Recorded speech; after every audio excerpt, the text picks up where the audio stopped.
Biznes Mərkəzi klubumuzun komitələri fəaliyyətə başlayır çox yaxında və bir neçə günlərdən sonra artıq deməli biznes sahələri üzrə komitələrimiz fəaliyyətə başlayır.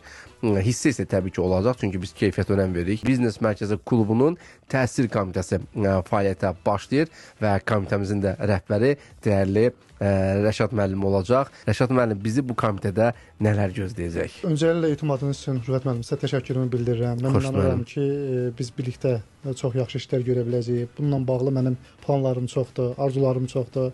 İnanıram ki, bu məsələdə bizim dost şirkətlər də bizə dəstək verəcək və bizim yanımızda olacaqlar.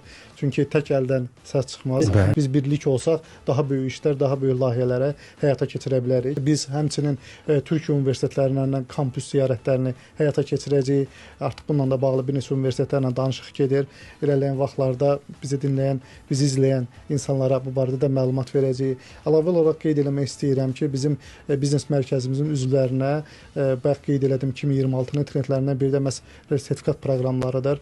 Biz istəyirik ki, bizim üzvlərimiz şəxsi inkişaf mənasında da seçilsinlər. Onlar bu barədə bilgili insan olsunlar. Fərqli sahələr üzrə sertifikasiya proqramları düşünürük.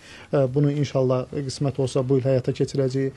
Əlavə olaraq planladığım tədbirlərdən biri də məhz universitetlərlə birbaş Azərbaycanda və yaxud da Türkiyədə və yaxud da eyni zamanda planlaşdırıq Özbəkistana, indi İndoneziyaya gedəcəyik. Oradakı səfərimizdə mütləq bir şəkildə oradakı universitetləri məlumatlandıracağıq fəaliyyətimizlə bağlı. Yəni planlar çoxdur, arzularımız çoxdur. Ümid edirəm ki, bu bir ilin sonunda kifayət qədər yaxşı bir hesabat verməyə imkanımız olacaq.